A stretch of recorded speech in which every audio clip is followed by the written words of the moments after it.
Hey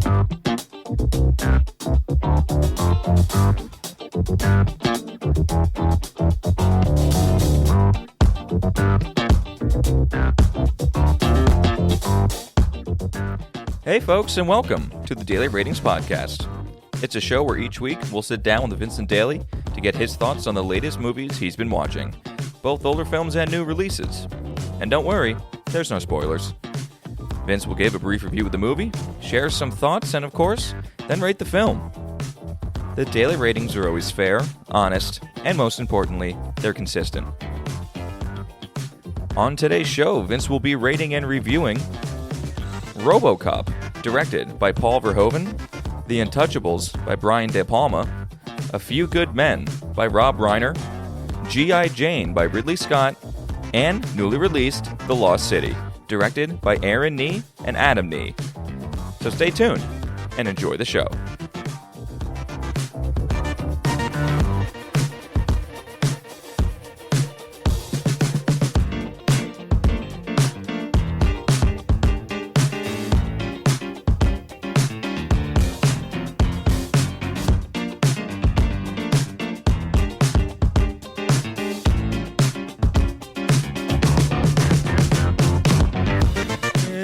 Mr. Vincent Daly, how we doing, buddy? Thomas Rucker, how's it going? It's going really well, man. How was your week?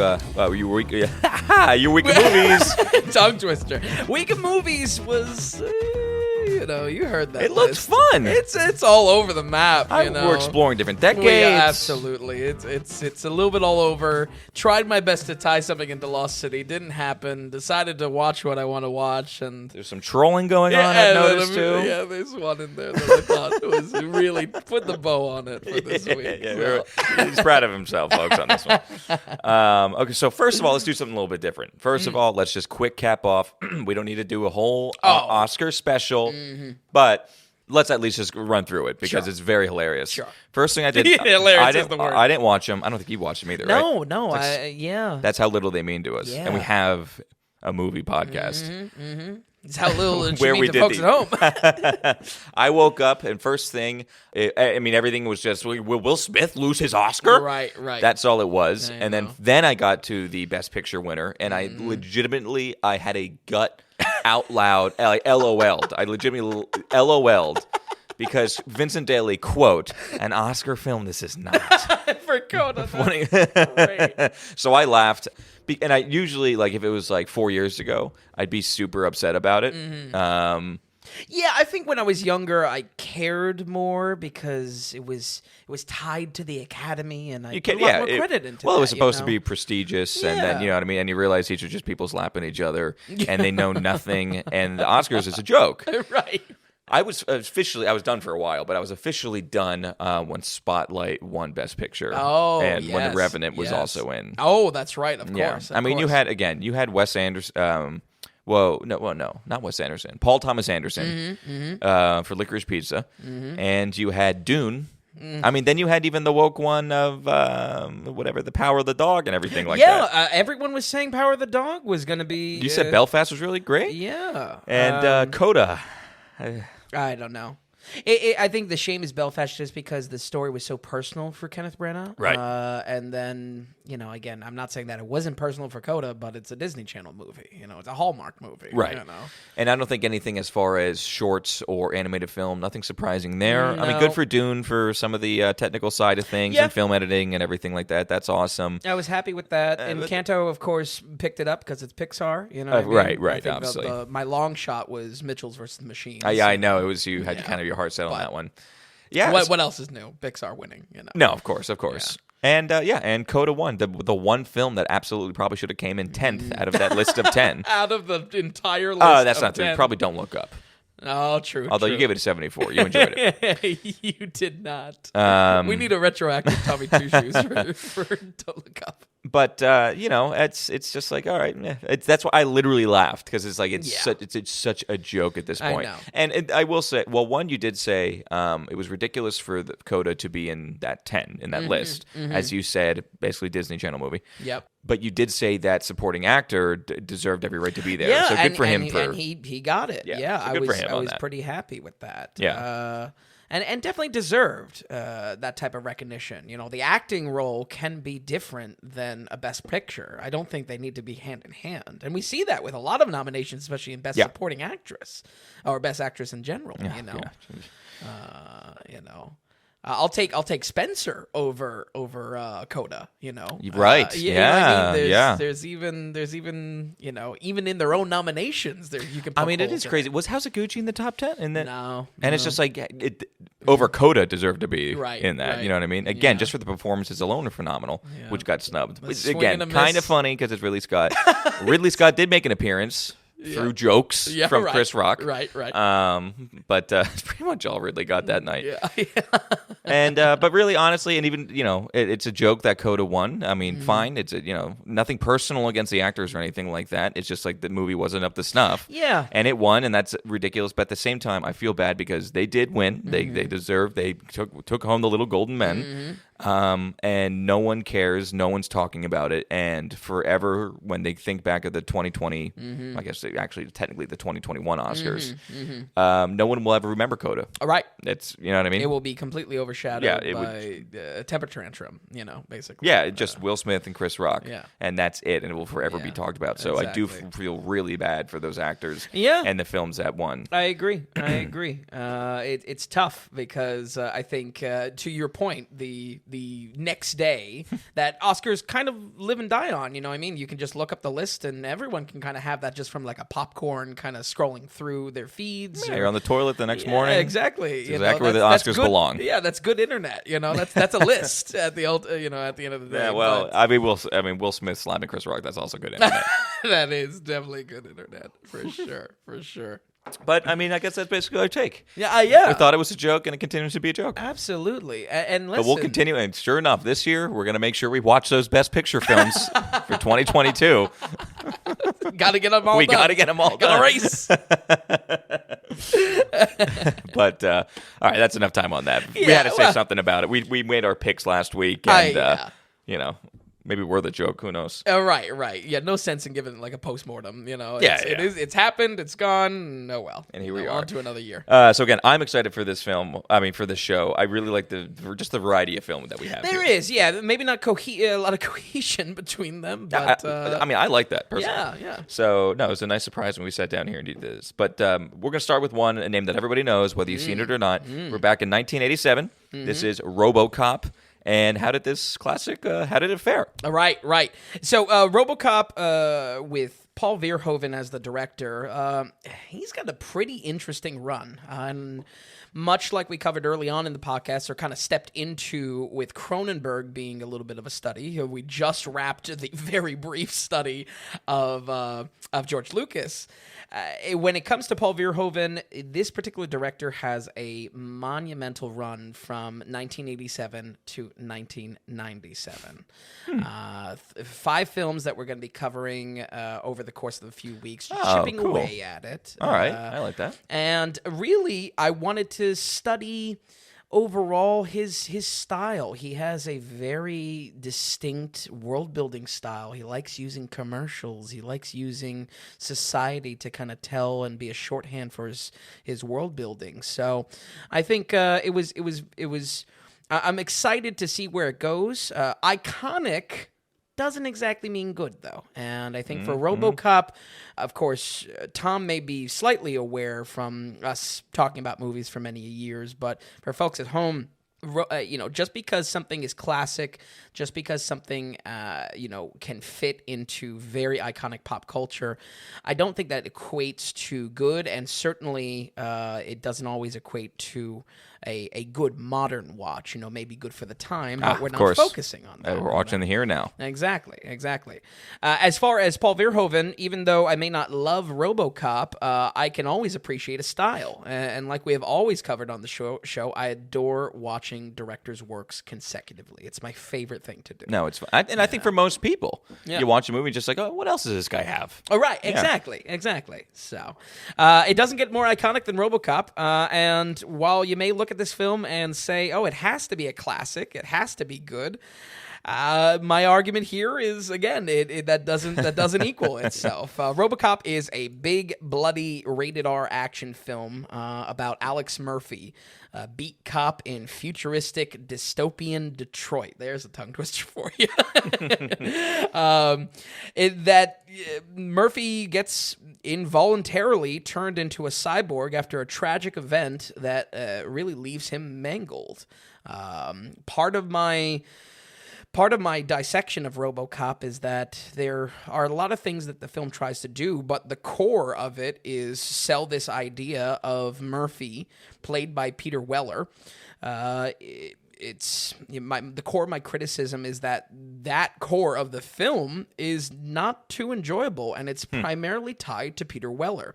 I'm not gonna sugarcoat it, folks. I do not enjoy him as an actor at all. I do not think that he's been in a single good film going back. He was in that Star Trek movie, right? He's in Into Darkness? Yeah. Not a good movie. Spoiler alert. It's all right.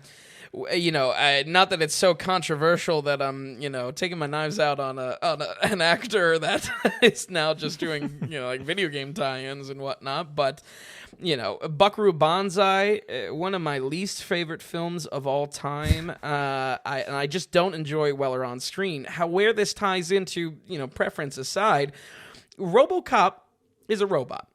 Uh-huh. Groundbreaking criticism. I'm really bringing the A game here for it.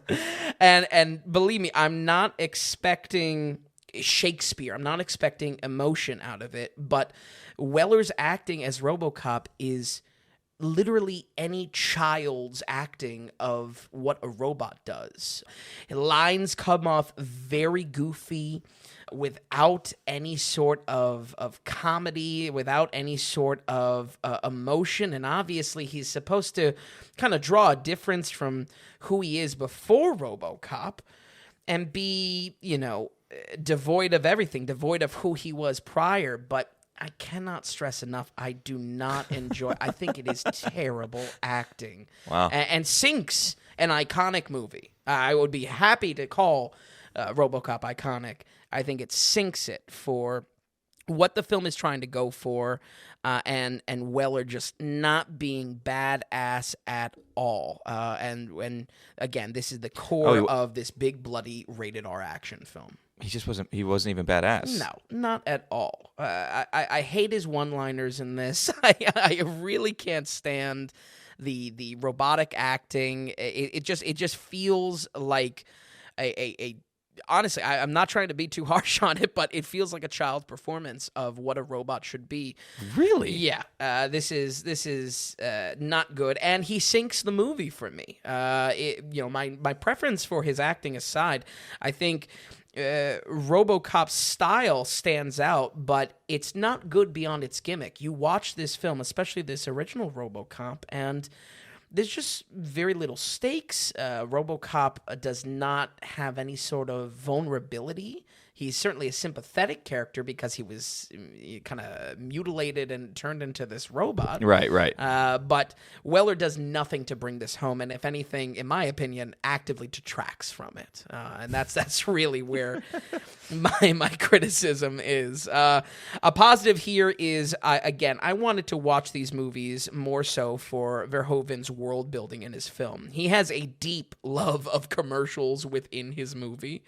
The end of that year bracket that I gave you, 97, of course, ends with Starship Troopers, which uses commercials as a type of satire in the film, which I'm excited to get to, much like how The Fly was the objective or the end point for Cronenberg. Mm-hmm. Starship Troopers is the end point for Verhoeven. He's constantly giving world building, though. I think it's a shame that Weller detracts so much in his acting, in his piss poor acting. But when it comes to the world building that he does, it's all over the map. Verhoeven, that is. Mm-hmm. The world is very cynical. Corporations run the police. people in society are very crass, very selfish. There is a constant glimpse at society that Verhoeven does to tell the world and also kind of define our characters from the world, because they're obviously not participating in these kind of lower brow parts or part of the riots in dystopian Detroit. Part of dystopian Detroit, it doesn't feel in a modern day watching, it does not feel like a dystopian Detroit, even Really? among peers of 1987 when this came out. There has been so much better post-apocalyptic cyberpunk type of things. It just doesn't sell the idea. Does it just feel like like a bad fake city then? Or it feels like just normal Detroit. Maybe that's the point, Oh, okay. But it just doesn't sell that dystopian enough. Thankfully, this is sold through these odd commercial TV segments that Verhoeven is incorporating to kind of define his world again.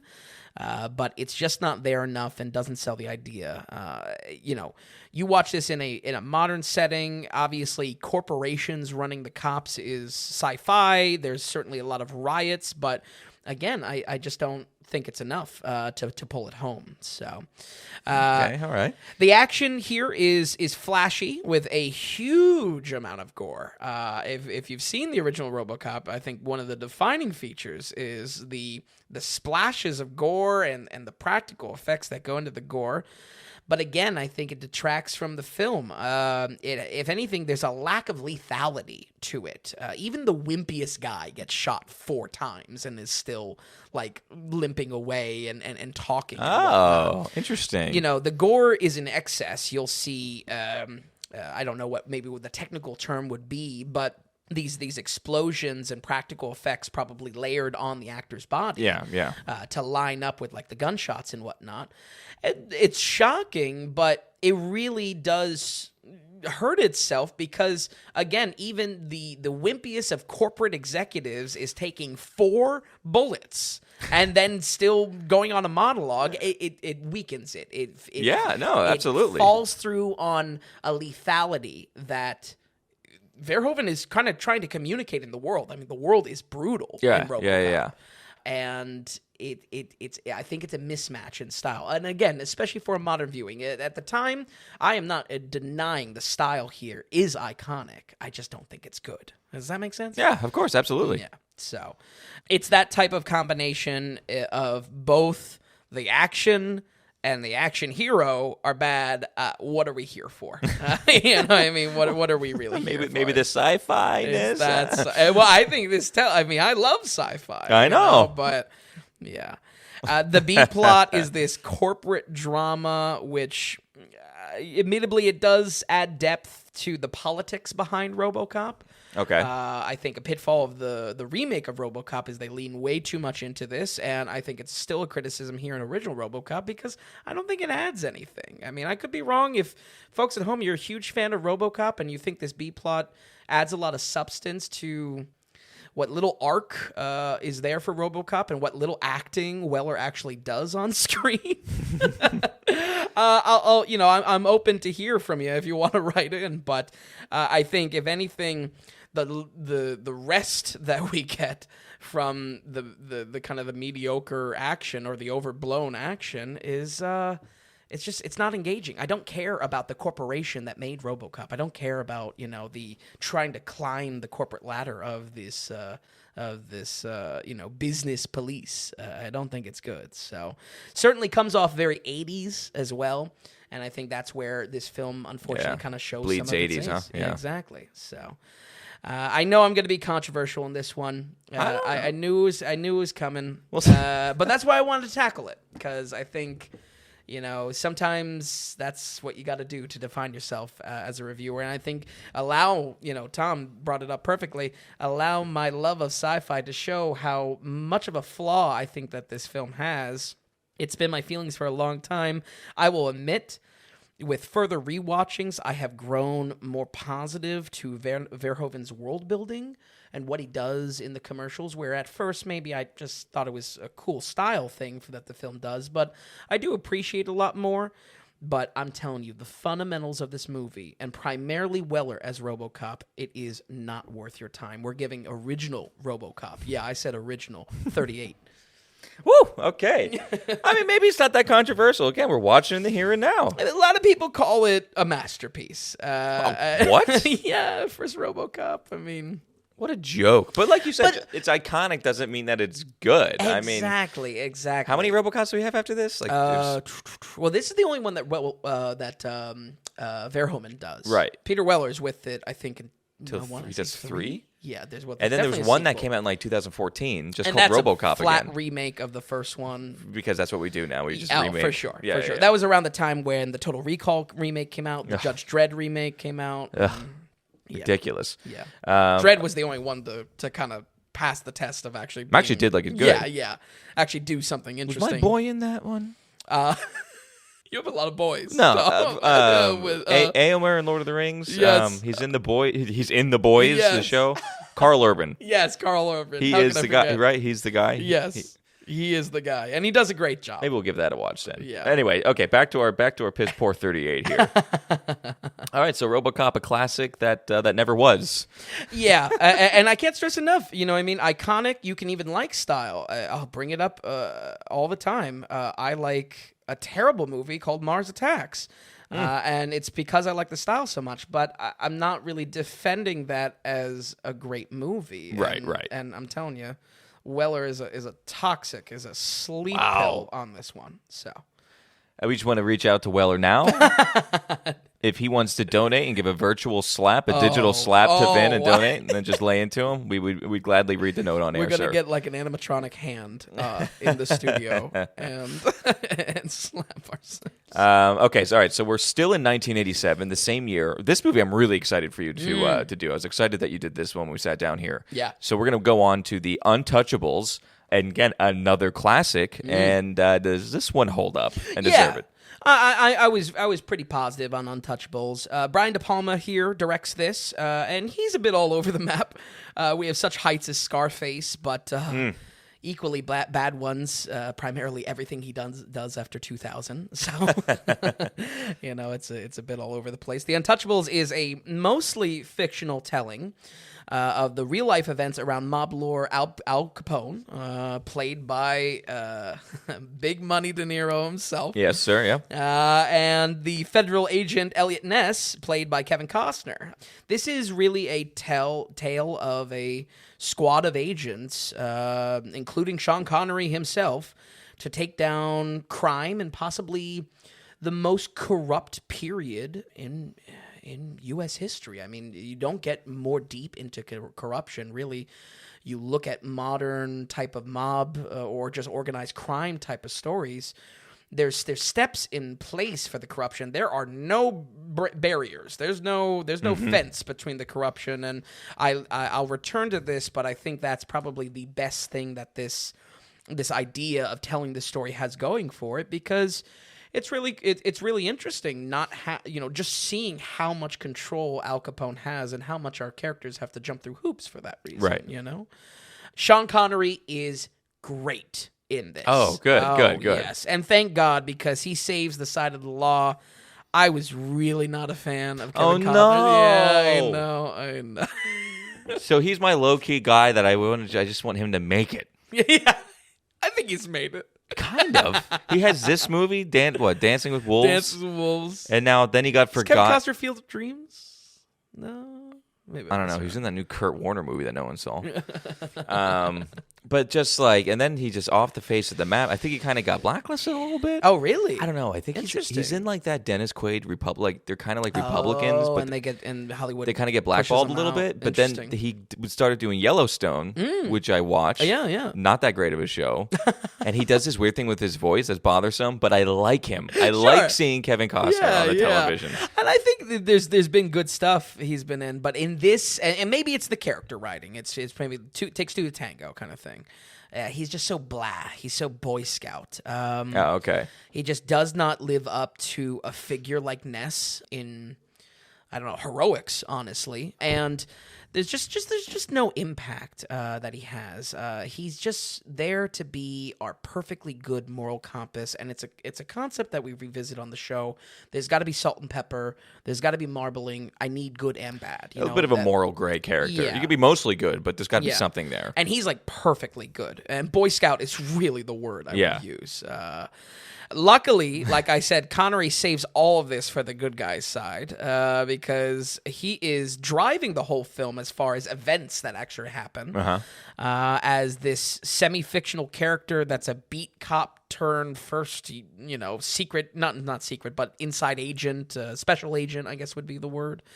And really just brings a great intensity. His character is messy in every way a 1930s cop should be. I mean, that's primarily racist against Italians, but but it's good for that reason because, man, he is almost so flawless in what he knows and how he guides the squad against Capone. You need a big hit against him. You need something to bring him down because he's such joy on screen and he has all the answers because of his long career in being a beat cop. You need something to bring him back, and boy, do they bring him back with this this peppering of de facto racism, and it's very, very good. That is the salt and pepper. That is the marbling that we talk about. The film itself as well, I believe Connery says multiple times, things are done differently in Chicago, and Connery is the only performance here that is actually going to walk the talk, if that makes sense. Okay, interesting. Yeah. He is the single follow through on. He really delivers this character. A character with a lot of screen time. Yeah. The peppering of how to make a character with good and bad, and just again, just a huge. He sells it too. He got the Oscar, correct? Yes. Yeah. The one and only Oscar win for him is in this film, and deservedly so. Very deservedly so. Let's be real, though. A big reason why you watch this film is De Niro, and with only about a dozen quick scenes, it almost against all odds, he makes a tremendous presence on screen. Really good. He's often shot at very low angles.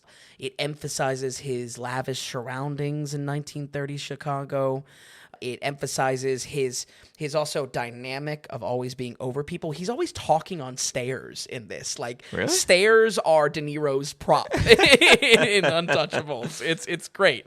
It's just so well executed upon. I love it. The real shame of it is that it's just a very minor role, even with some main conflict, and it's about taking him down. It's Al Capone. Yeah. He's just very lightly peppered in there. It is 100% good when he is, but he's far from being, a significant portion of the film. Okay. So, like I said before, this setting and time period, I think, is critical for me recommending this film. A modern interpretation of this, I would say, is probably like an American Gangster, where you have a squad being built, and we have peaks to the other side, primarily the organized crime element. Sure. That's a real good-ass movie.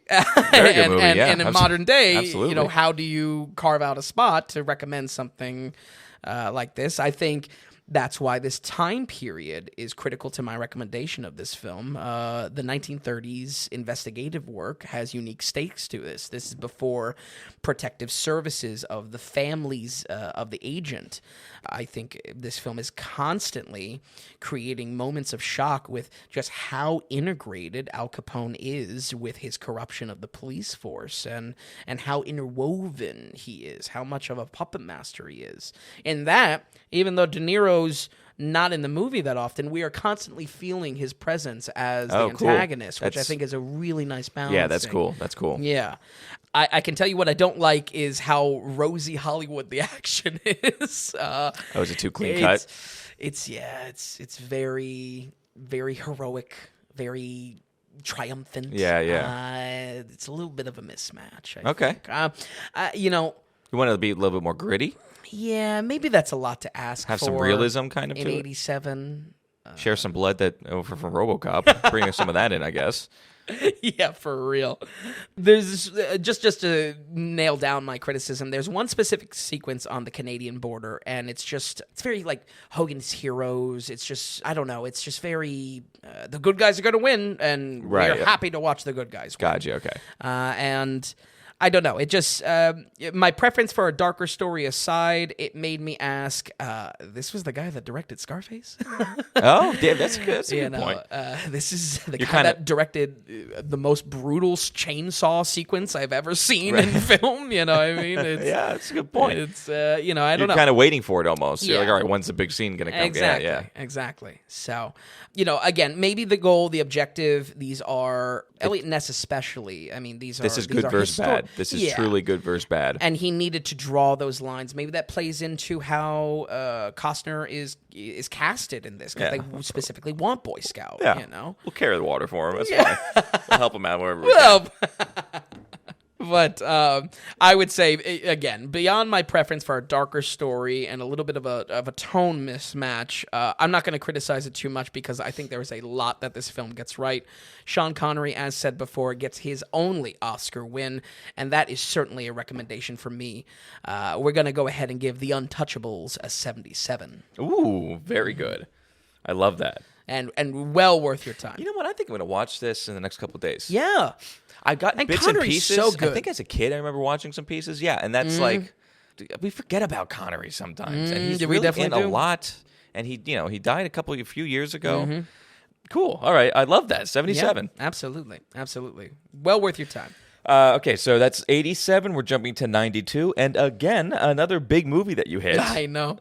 This is Rob Reiner's A Few Good Men with a big cast. And how did this classic fare? Yeah, so I guess you could call this classic, right? I mean, for sure. This is now 30 years. I think so. Okay. Yeah, I think so. Rob Reiner is really a director I never thought I enjoyed. Harry Met Sally, though, I liked a lot. We covered that on the podcast. Misery? Yep, in kind of the proto-testing days, So yeah. So I think we recorded.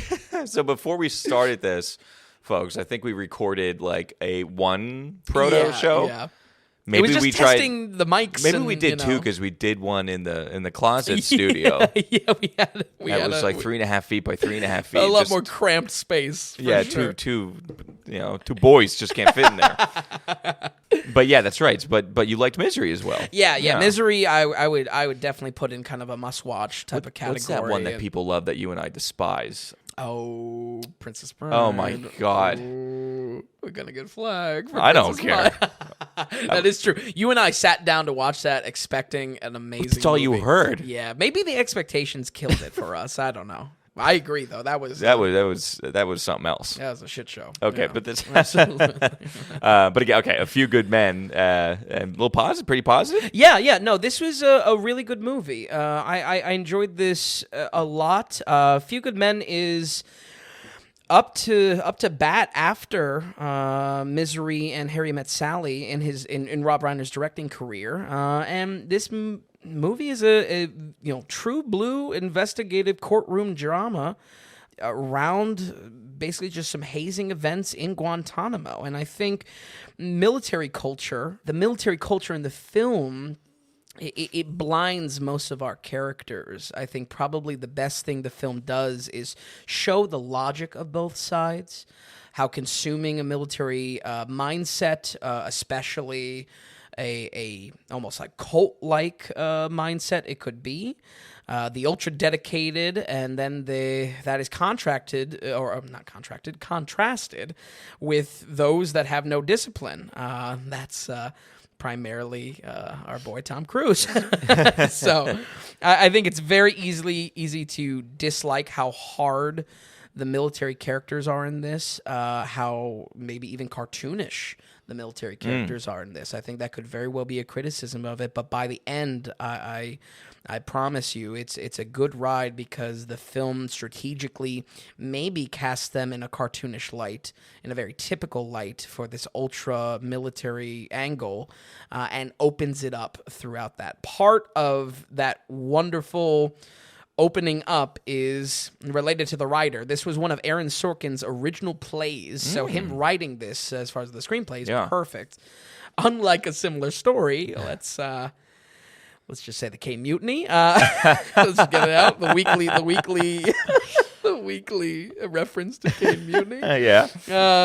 That maybe has a similar story. The inciting incident is shown immediately to the audience, so we actually give a damn to pay attention, especially to give a damn to the more courtroom drama of this. That is the whole point of the film. Events are layered much more expertly in this, and while it certainly lengthens the runtime, I think this clocks in 240. Or maybe it just felt like 218, I think. Oh, 218. Only. Okay. Yeah. An overestimate on me. It really is much more engaging for that reason. Just Sorkin's writing style of how to layer events, how to just engage the audience. It's huge. So, I mean, and courtroom dramas can be really iffy with you, kind of. You know what I mean? Very iffy. Right. And sometimes it's hidden, and sometimes, a lot of times, it's an absolute miss.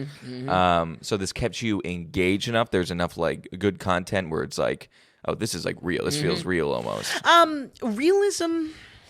I don't know. Realism. Part of my critique with courtroom dramas is because when they're breaking the logic of introducing evidence or just quite literally something that cannot happen in an actual courtroom setting of how a case has to be conducted, it does kind of take me out of it. It's razzle-dazzle. I would levy the same kind of criticism at a finale to a blockbuster film. Okay. It's breaking its own logic to create more excitement on screen. I think what's good about this is it does have some razzle-dazzle. It does have some realism, but it's primarily how we're uncovering the events, how we are paying attention along with Demi Moore, with Tom Cruise, to find out and unravel it alongside them. So it's good. Yeah, it's delivered well to the audience. Exactly. Let me put it this way. If the goal is the courtroom scene, Sorkin does a great job at making sure our characters are dealing in law for the entire time. So we're establishing vernacular, we're establishing how they react to certain situations. Tom Cruise is in this profession through the military, but he is historically has not let any case go to court. He's a closer. He's a I see. He's getting plea deals and whatnot. Right. So I think just the whole time we're following along and we're invested. It also makes sense that by the climax being the courtroom scene, guess what? We've been expecting it the entire time. So, do you think part of the reason why it works so well is because it was really first made as a play? And it's just something about just like really hashing out the dialogue and the delivery. Absolutely. Yeah. And I'm not too familiar with Sorkin's Broadway or play work. Really, it's primarily just all of his writing for movies. Yeah. But yeah, I think from what my research was, this is one of 3 that were like made his career basically. Okay. On. Yeah. So, very interesting. And like I said, I think if I had to put in a word, it's momentum. It's momentum building towards, even though that courtroom scene, I may call it boring, I may call it razzle-dazzle, it's still momentum. We've been building towards it, and it has stakes for that reason. Oh, cool. Okay. So, quick negative from me, the soundtrack is yuck in this. Oh, it's so bad.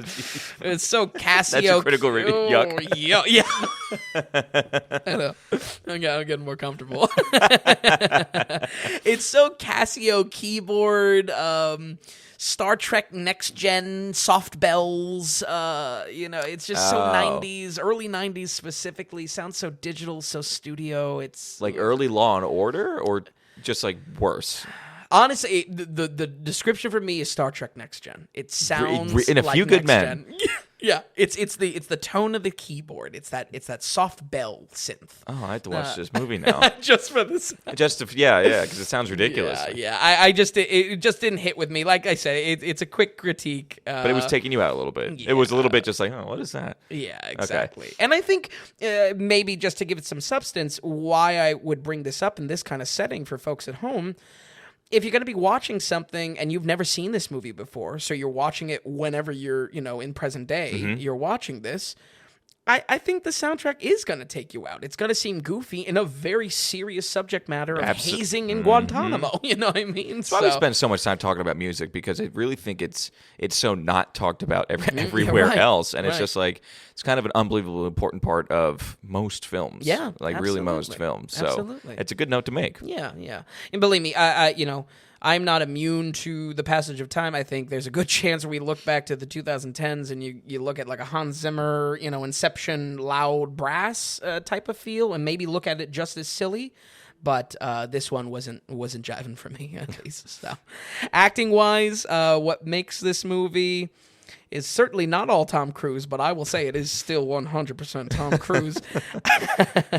The character Tom plays is very well written. He is an agitator to kind of stoke conflict between the stern personalities we come across. When I described earlier, there's kind of a spectrum of the ultra discipline to the no discipline. Tom Cruise is definitely that no discipline. So I can respect strategically in a script, you need this character to kind of complete the array or the spectrum there. Cruise is very animated in this, very informal, and I definitely understand it is done intentionally. I will say, though, if you are not a fan of Tom Cruise normally, this is probably going to be a hard pass for you because he is cranked to 11 in Really? this. Oh, yeah. This is like on par with like a Jerry Maguire or Top Gun, Okay. I feel like, And Is it called for? maybe. Okay. I mean, it kind of works and kind of doesn't. meant to be a button pusher. Okay, I mean, sure. He is. I mean, he's a lawyer. Yeah, no, yeah. And closer at that. Transactional lawyer, if you will. Yeah, so yeah. He sees things very, very cynically and whatnot. It's just like 100% Tom Cruise. Yeah, it's like, very Tom Cruise, It's on huh? blast. So You're starting to sell me on this movie. You have something to admit. Are you a Tom Cruise fan, Tom? Demi Moore is good, but I think she's always paired with Tom Cruise. So and really, regardless of the judgment call on if you like Cruise's acting in this, she just gets overstepped. Right. She's hanging out and he's jumping on the couch. Yeah, exactly. Oh, she's for Oprah sure. and he's still Tom Cruise. Yeah, there's a scene surprisingly similar to that. Honestly, he does a whole game show bit, and I was like, wow, is anyone getting a chance to act? I'm sure they had scripts walking into the day, but That's pretty good. lines. But yeah, I like Demi Moore. I will actually throw a lot of praise to Demi Moore in the film to come, but she's just overstepped. I would say absolutely a theme this week, though, is supporting cast is where my praise is. Jack Nicholson is perfect as a villain in this. He's so good. Is he? He probably He's so has great. less time on screen than De Niro in The Untouchables. Oh. But once again, just a presence on screen. He owns it. He just owns it. It's so good. So good. His character is not given a lot of screen time, but the first couple of appearances, he may represent what I was saying earlier about almost a cartoonishly evil outlook towards the military. When you're watching early parts of this film, you say, oh, wow, this is almost like a hit piece for it. But what the script does, and definitely what the end does for I was about to say Nick Cage. Wow. Jack Nicholson. Jack Nicholson. What the end does for Jack Nicholson, he opens that up. We expect one thing as the audience because the film has been building it up, and masterfully almost. It is given brevity, is given realism, it is given an actual outlook to why a character like this would come about in their environment, which I think is great. I think he's really key to Sorkin and Reiner's setting up the character for the audience to assume one thing and then open the character into much more by the end. Another highlight supporting cast is Kevin Bacon himself. Cool. Yeah, he's good in this. I like Kevin Bacon a lot. He plays kind of the foil to Tom Cruise, where Tom Cruise's legal approach is very emotion-driven, very salesman.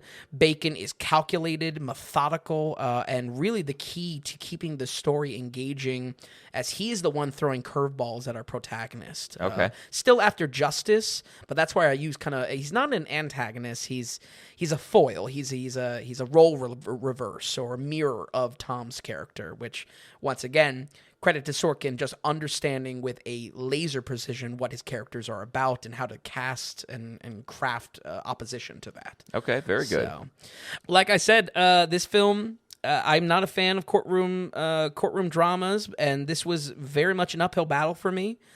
But the writing here is just so precisely crafted and does so much to gauge the audience. The movie was able to win me over.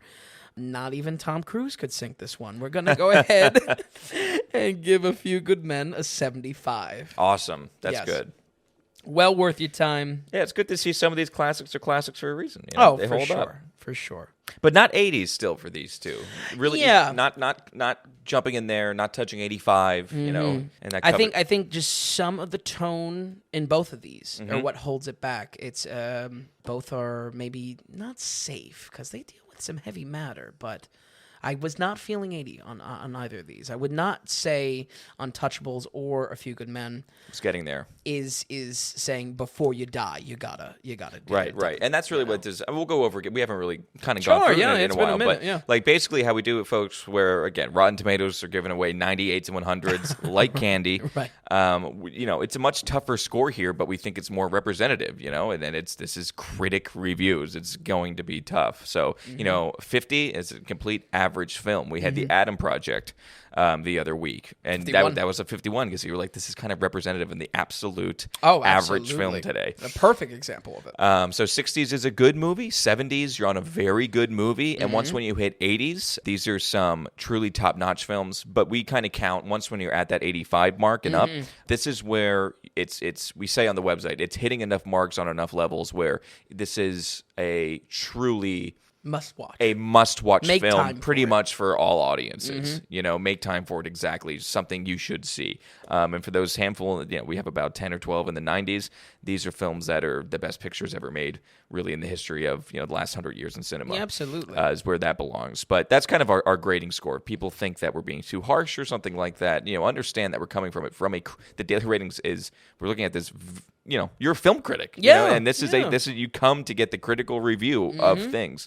And that's why it's not, you won't be getting high 80s and 90s just like anything. And so much of the outlook. It's kind of just ridiculous. Yeah, so much of the outlook is about what's worth your time, too. Exactly right. You know exactly what I mean? Right. I think that plays into a big theme of, you know, maybe let's go back to the RoboCop conversation. Iconic, certainly, but worth your time in the modern day of how much an action movie can engage and whatnot. If you're going to sit down and watch a film and watch a motion picture, is it one that's going to be, you want to enjoy it, worth your time, and also like you're giving your time. You set time away for this movie. Yeah, you know, watch something that's going to be good. Exactly. And that's kind of, so that's where we lie, and that's where our 70s are, kind of how we talk about. You know, once when you hit those 80s, it's a big deal. Again, that 85 mark is really true. Must watch. Get yourself, you know, to see it basically. Yeah. But that's kind of how we operate here. Everybody kind of. I'm still laughing at the yuck.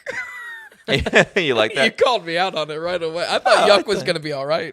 It was. No, it was. It was. I don't think I've ever heard you use it before. Yeah, I don't. Yeah. Podcasts are not podcasts. Right. No, I liked it. Okay, so we're still in the 90s. We're in 97 here. This is the most topical... I think the most topical review we've done. Trolley review that we've ever done. Not correct. Trolley. All right, so folks, this is... we're in 1997. This is G.I. Jane. Our bridge here is Demi Moore. Yep, absolutely. So I was, you know, really scratching my head this week over, you know, how to tie these movies together, even remotely. I was looking at Demi Moore's movies and almost prompted by how much Tom Cruise was outshining her, and was really, you know, hit with a lightning bolt, with an idea, or you could say a slap across the face. G.I. Jane is really going into the barrel for these. Woo, boy. Oh, man. G.I. Jane is shockingly a Ridley Scott movie. The 90s for Ridley were spotty, but after this, he does Gladiator, which is like, wow. That's his last. And after Gladiator, it's downhill, right? Maybe not his last. I don't know. Yeah, okay. You're spotty. Yeah. You know? we've gone at length for Ridley. Yeah. You know? And I'm really not sure what turns it around, but I think this was a really good spotlight for Demi Moore. I was, no joke, very happy to watch this because Demi Moore was not given a spotlight in the previous film, despite having, top bill casting, but this is really her movie. She is a naval intelligence officer in the beginning of the movie that quickly becomes a pawn in a game of gender politics that is within top security leadership. She enters the toughest test of all, advanced training through the Navy SEALs, and her overcoming this is pretty much a majority of the plot. I'll go into, and I have a note later on for it, but just to give you kind of a ballpark, maybe it's not the best comparison, but it reminds me of like a Heartbreak Ridge, or not comedic at all, but like a Stripes, where a lot of the film is happening on base or during training, gotcha. and then the razzle-dazzle is real-life conflict, you know what I mean? Mm-hmm. They put their skills honed in all movie to the test, and writing-wise, we have tiebacks to that, in that final finale. When it comes to these training sequences, I think they're fairly decent. We have a solid half of the movie exploring this secondary Navy SEALs training, and I would say it works because of its intensity. Of course, I'm no person to say if it's accurate or not. In some of my, basic surface level research, I've seen some criticism from that it's not fully accurate, but I think this film understands it needs to sell the idea. It needs to sell the idea that Demi's a badass, and it really does. I would say there is a lot there that avoids the pitfall that I expected, and that pitfall was gender politics being brought up in every corner of this film, and I expected that to be every ounce, or at least nauseating in how much it was put in front of you. Eye rolling. Yeah. Yeah. And it's really not bad. I think Demi earns some real badass points on her own, and while maybe predictable in structure, I'm not saying it's like an amazing film. I think the film, once again, it understands what it's selling. It's selling her being a kick-ass woman and beating, what everyone thinks she can't do. And I think that's a good way to write an empowerment story. I mean, don't get me wrong, there's definitely gender politics in here, but it's not modern day. And in that sense, it was kind of interesting to watch. So Probably refreshing in a way.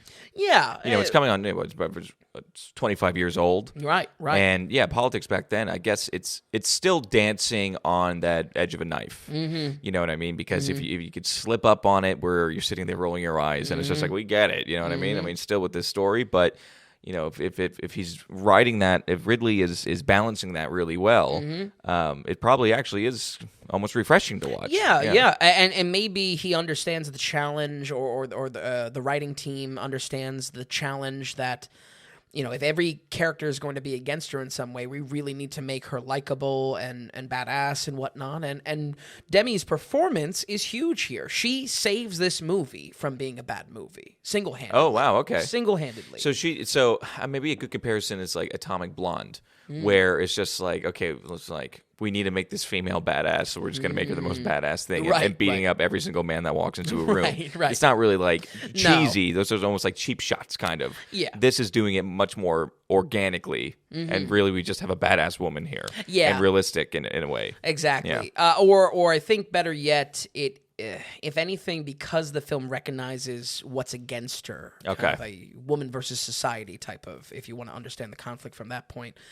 Yes, there are these type of in-your-face, plot points around a lot of who she interacts with, hating her for just being a woman and whatnot, but it's compelling to see her overcome that, and I would rather that than like a femme Ghostbusters or a femme Oceans movie where they're stepping into it and it's not confronted, and they've come across no confronting of what the real question or what the real elephant in the room is like. They would naturally, as females, encounter this type of sexism, encounter this type of bias. Right. And if anything in this film, what it does by pointing that out, we give Demi Moore and her character, it's Jordan O'Neill, a chance to overcome it. And guess what? Now the audience likes her. Because of that. Yeah. She's earned it. Yes. This is not Mary Sue stuff, And the big thing is that the acting is good too. The point is Demi Moore's doing a good job at selling it too. Yes. You know what I mean? I would say this film was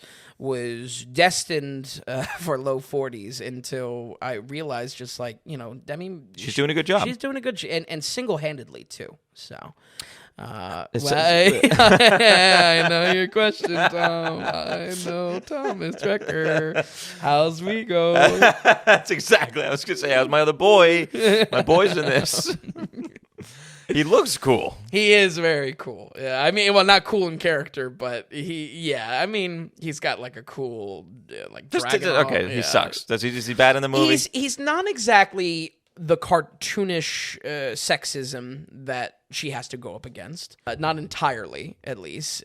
I would say that's where I really get this kind of Heartbreak Ridge. That's such an old comparison, but I really couldn't think of another like boot camp type of movie. Mm-hmm. But he's tough on her for a reason. Right. Some of that comes off good. Some of that comes off very cool. Again, as far as his look, and this is an early performance for Vigo. I think we're maybe one or two before this. I don't know. What's that? What do you mean? Performance, just his acting. Yeah, no, he goes back maybe further than you think, but he's got some in the early 90s, I think. Okay. He's a quiet actor. Yeah, you know what I mean? He's very low key for sure. Mm-hmm. But yeah, I mean, it's 4 years before Fellowship of the Ring, so true.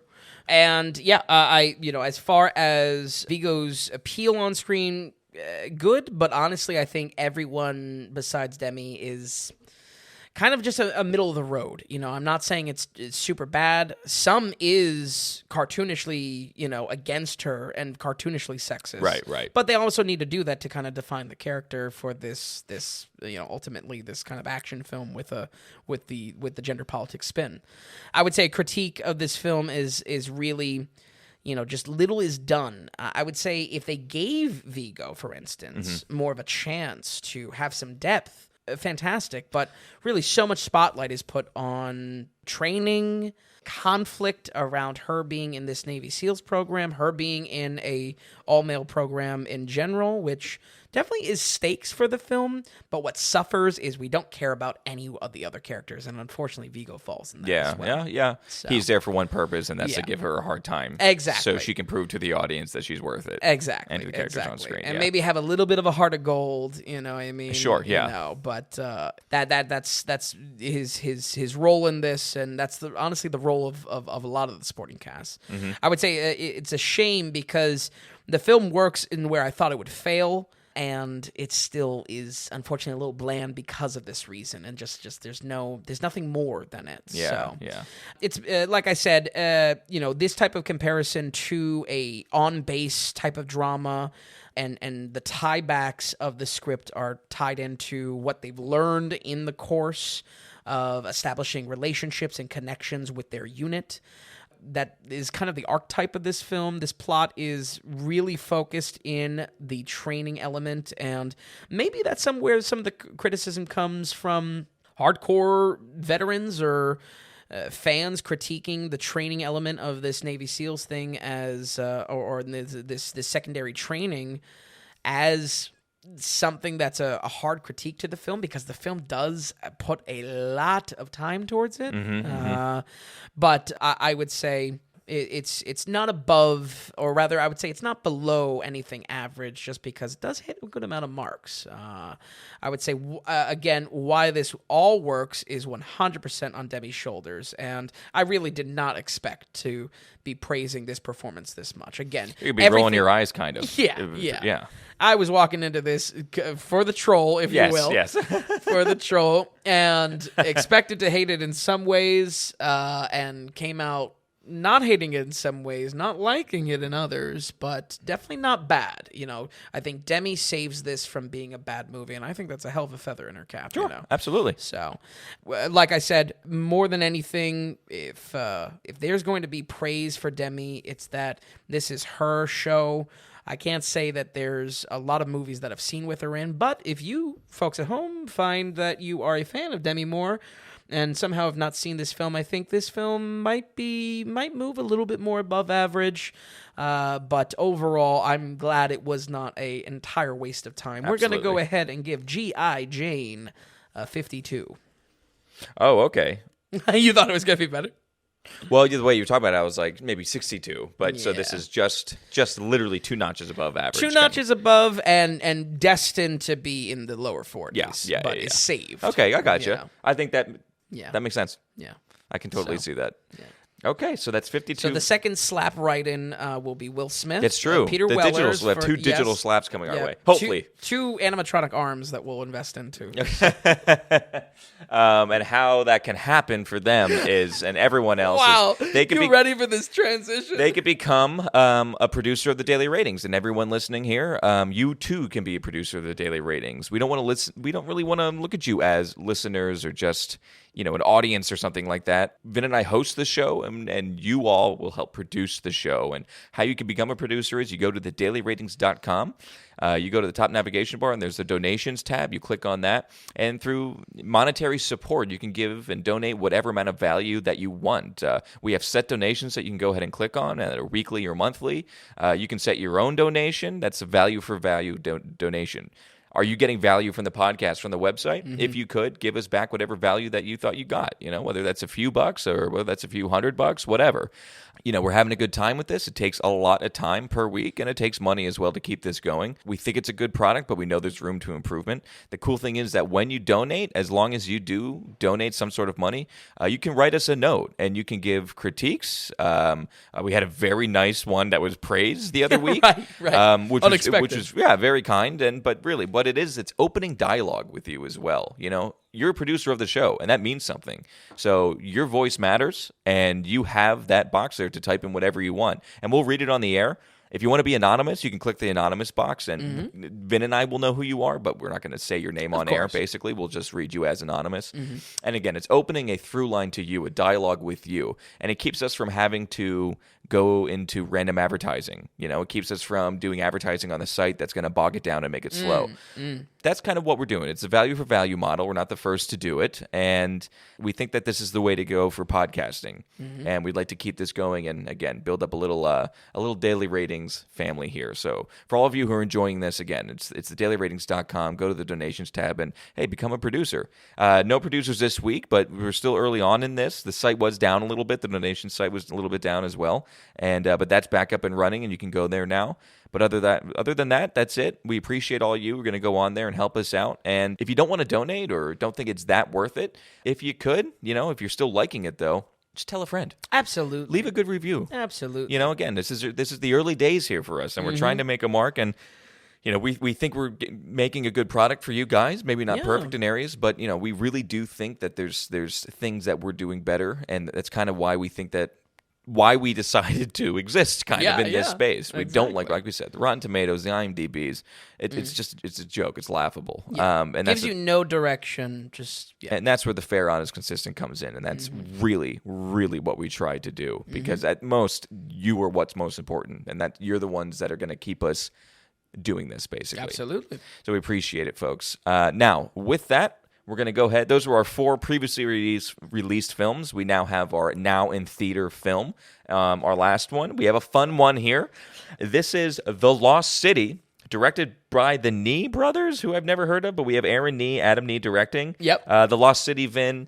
How do we do? How do you enjoy this comedy? So reviewing comedies, I'm glad you introduced it that way. Reviewing comedies are kind of going to be a rough spot because I don't...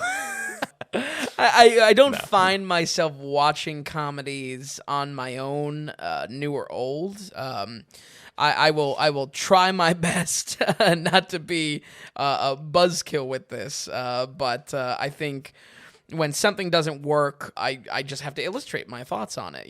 That's the best thing I can do. We've talked about it on episodes in the past. But, Absolutely. If you don't agree with me, my goal is at least just to explain in detail where I'm coming from with it. Yeah. And, in that you can find, where you position even in relative to me. The classic thing is... Tom likes westerns more than I, and I like sci-fis more than Tom. So I will to say you do check yourself at the door though with the sci-fis. Yeah. You know what I mean. You don't go in there just all rosy-hearted and then walk out rosy-hearted. I definitely gave RoboCop a 38. So I'm definitely gonna get crucified. But comedies, it's not that you hate comedies. It's just like when you're looking for depth and great picture and great film creating. You know what I mean. With some comedies doesn't hit. Now I will say. as far as the daily ratings go, we're short on comedies, and we have talked about it that we're going to start building it up because again, it's just it's coverage, it's content, and it's for the producers and everything like that.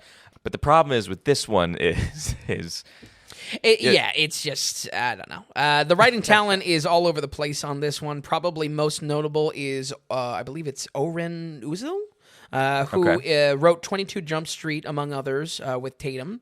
And also seems to be the authority on Mortal Kombat, even writing the Mortal Kombat fan stuff. So good for Oren for locking down that franchise. The Lost City stars Sandra Bullock as a writer of paperback romance novels, the type you would see in a grocery store, the type that are very much kind of softcore porn for housewives.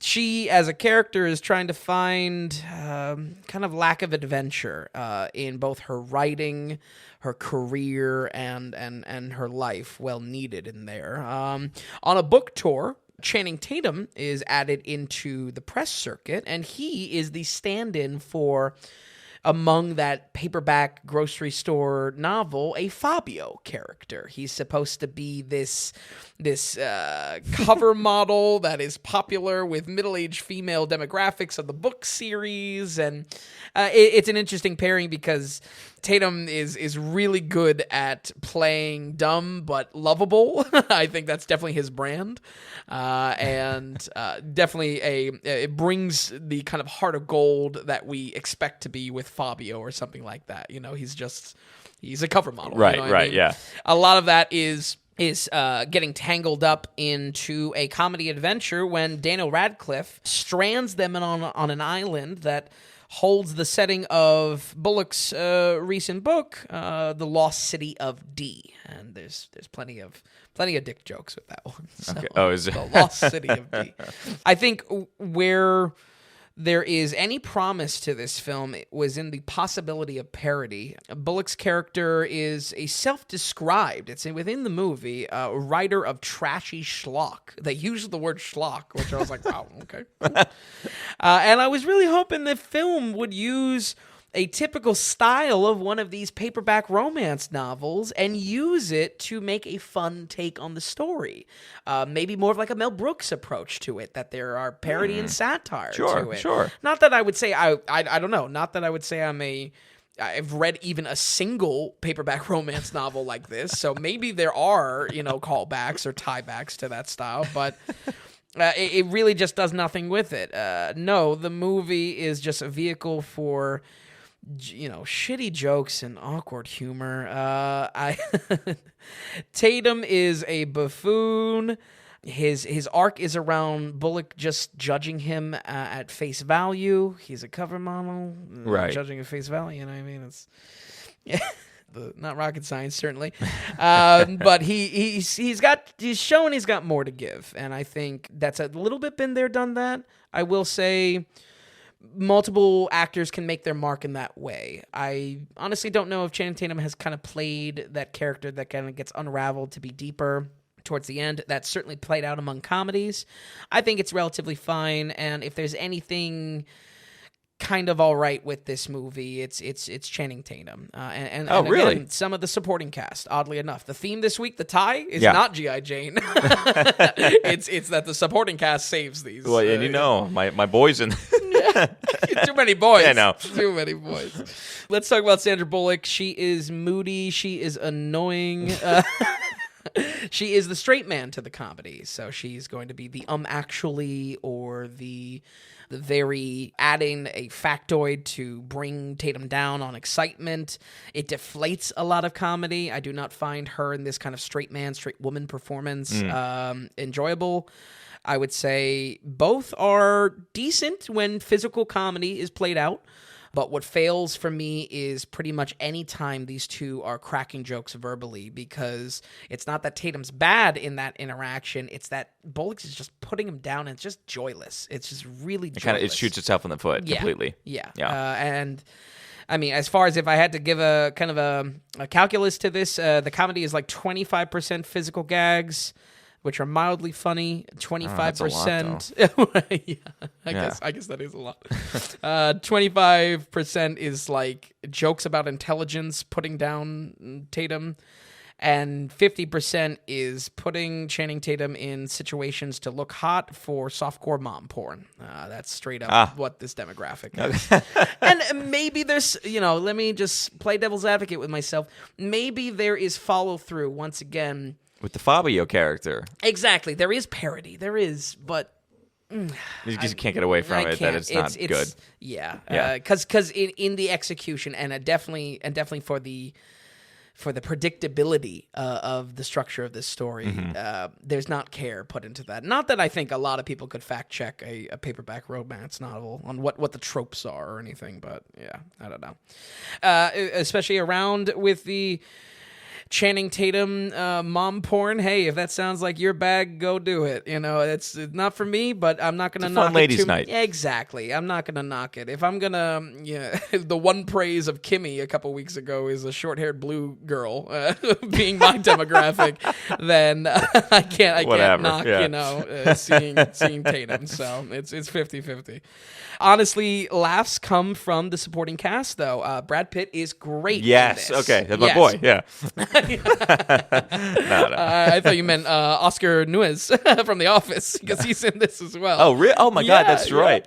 And he's actually one of the good ones. I think his character is very funny. It's a little bit of just like a bit character, but Brad Pitt's character has a much bigger role, though. He is the gun for hire mercenary type that is brought in to try to save Bullock initially. Yeah, he really is good. Great. He's a great actor. Definitely a situation where you can't get enough of him on screen. He's more than just a pretty face. Yes. Tatum's in there for a reason. And again, it's the Fabio character, so he's playing the part. Yeah. Because he's got chops in like Logan Lucky a little bit. Sure. Yeah. But yeah, Brad Pitt is like, he just sells the parts. He does. He does. That's good to hear. He did a good job. I actually was keeping an eye out if we got any like Brad Pitt eating kind of acting. Oh, he's of course. Classic. He's very, he's entertaining in this.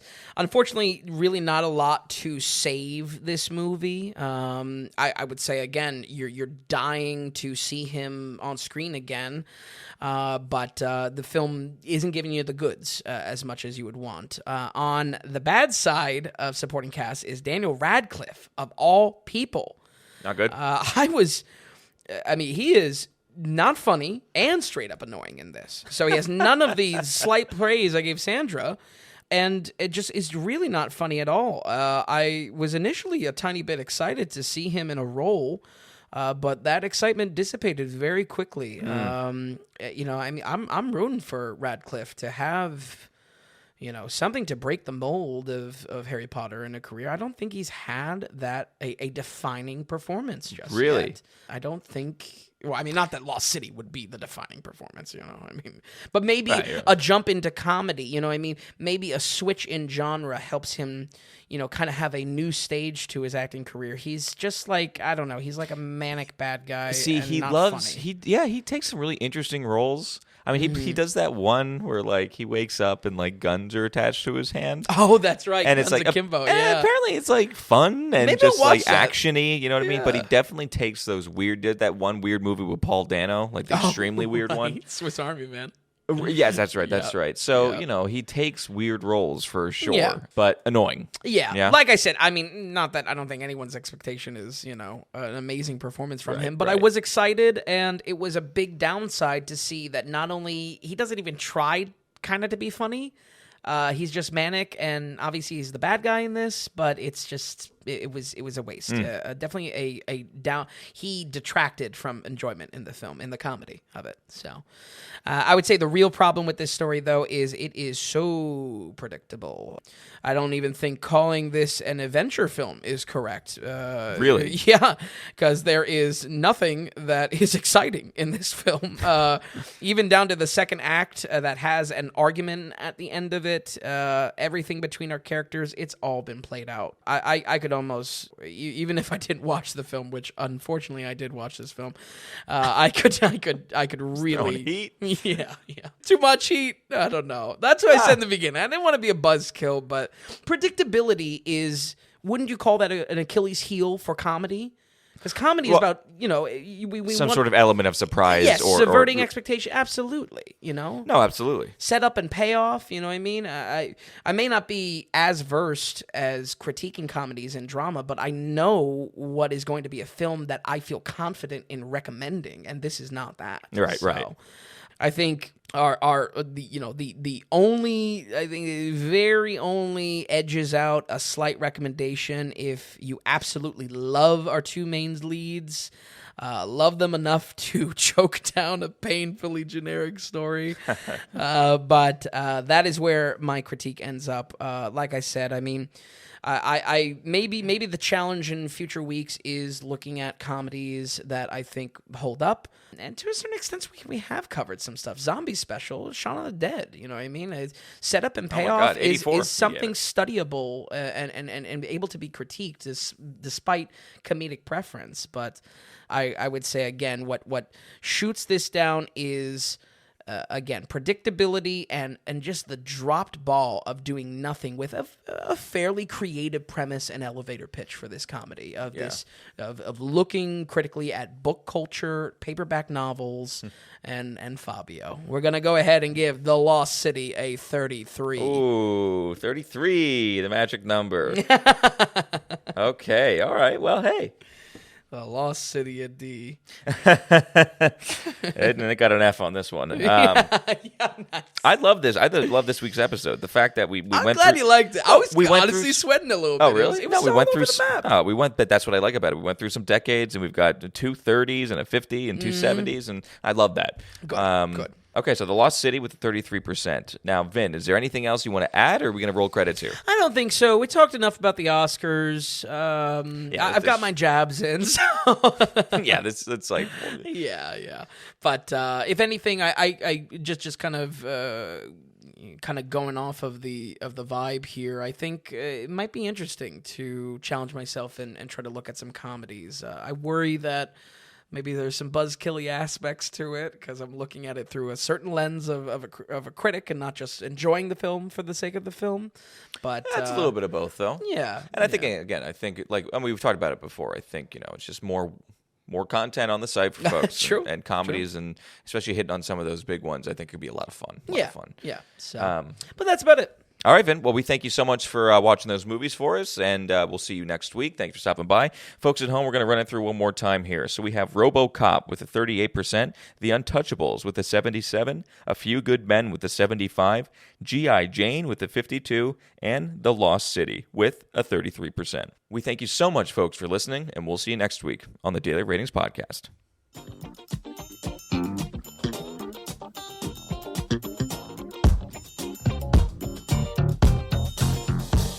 If you enjoyed the podcast, if you would, give us a good rating or tell a friend about us. If you're wondering if a film is worth a watch, or if you'd just like to see more movie ratings from Vince, be sure to stop by thedailyratings.com, where we have our ever-expanding catalog of films. Also, if you found value in the podcast or our site, become a producer and go to the Donations tab on thedailyratings.com. You can donate whatever amount of value you feel you received from us. You'll get a producer mention on the next podcast episode, too. We're looking to build this into something large and great, but also be independent from those corporate sponsors. So we greatly appreciate any support from you all. So thanks so much, and we'll see you next time on the Daily Ratings Podcast.